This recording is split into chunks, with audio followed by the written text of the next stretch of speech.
इंसानियत। अमित और रिया की शादी को 3 साल हो चुके थे। उनके घर में अमित, रिया और अमित की माँ ही थी। अमित की माँ थोड़े पुराने ख्यालातों की थी, लेकिन उन्होंने कभी भी रिया के रहन सहन पर कोई सवाल नहीं उठाया था। अमित और रिया की शादी रिश्तेदारों ने ही करवाई थी, इसीलिए उन्हें एक दूसरे की जिंदगी के बारे में ज़्यादा कुछ पता नहीं था।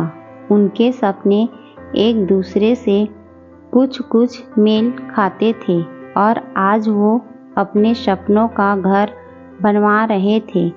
घर पर काम करने वाले सारे आदमी बहुत खुशी खुशी घर बनाने का काम कर रहे थे। कारण बस एक था, उनके साथ अमित का व्यवहार। अमित उनके साथ बिल्कुल घर के सदस्य जैसा व्यवहार करता था। उनके साथ चाय पीने बैठ जाता, कभी उनके लिए पानी ले जाता और कभी गुजरे हुए जमाने की बातें करने लगता।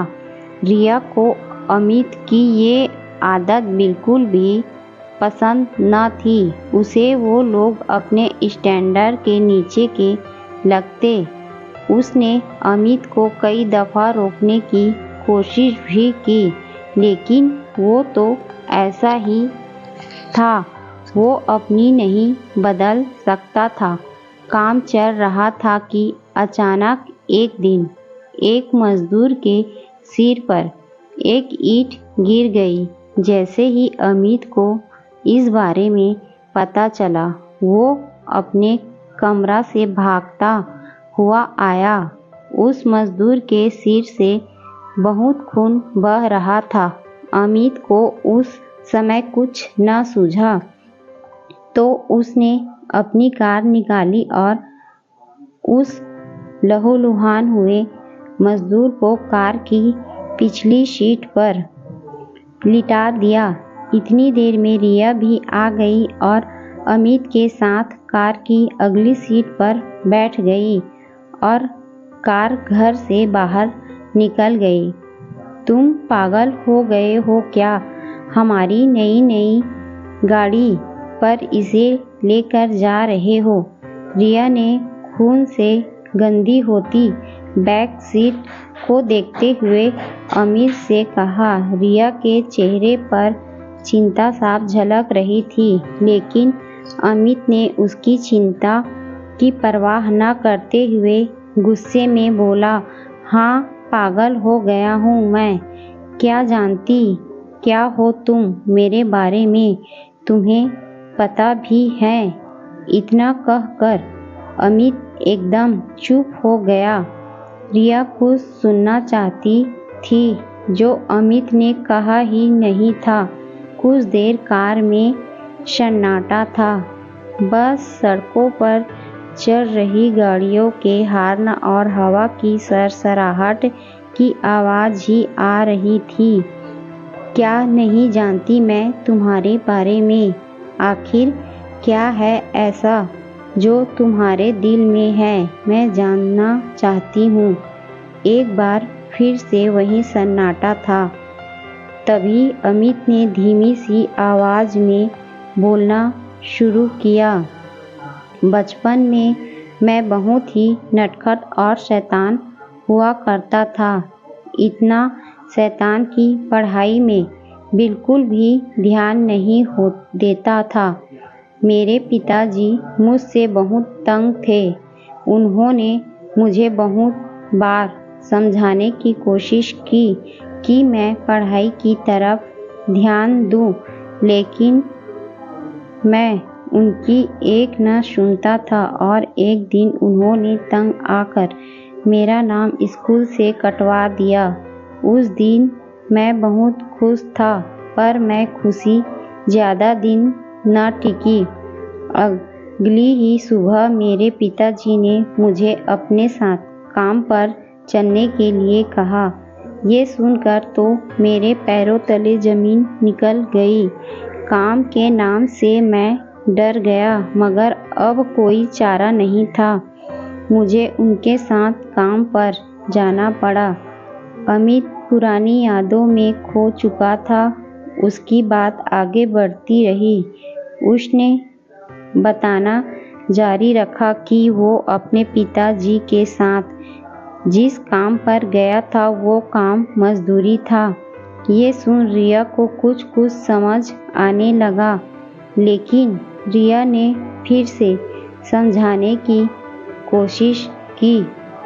अमित, वो बीते हुए समय की बात है। अब तुम्हारे हालात वो नहीं हैं जो उस समय थे। फिर क्यों करते हो तुम ऐसा? हमारा एक स्टैंडर्ड है। स्टैंडर्ड रिया को टोकते हुए अमित ने सवाल पूछने के लहजे में कहा और आगे कहना जारी रखा। इसी स्टैंडर्ड ने ही आज इंसानियत को दिखावे के पर्दे में इस कदर लपेट दिया है कि इंसान को इंसान का दर्द नहीं बल्कि अपनी स्टैंडर्ड दिखाई देता है।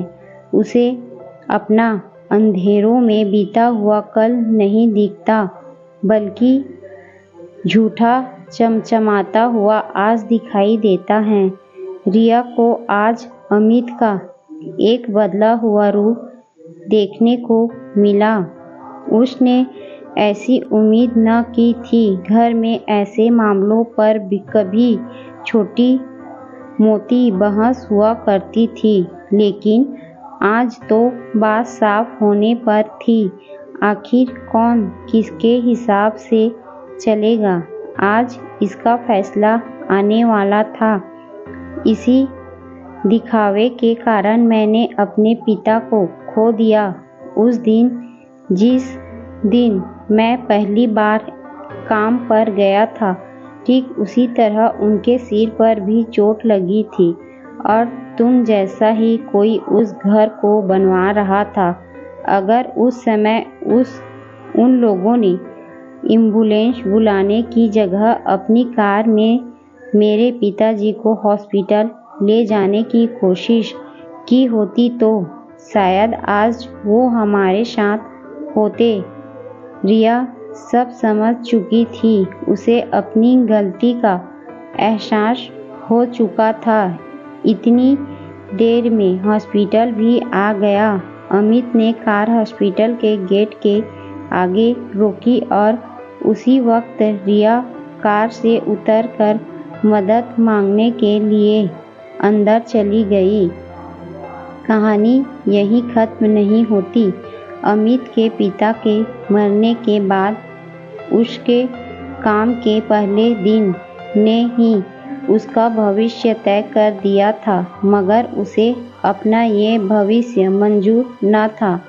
उसने घर की जिम्मेदारी संभालने के लिए उसने काम तो किया, लेकिन अपनी पढ़ाई भी जारी रखी और खुद को एक अच्छे मुकाम पर ले गया। इसलिए वो इंसानियत का मतलब जानता था और इंसानों की कदर करता था, न कि पैसों की। इंसानियत पर कहानी आपको कैसी लगी, कमेंट करके हमें ज़रूर बताएं।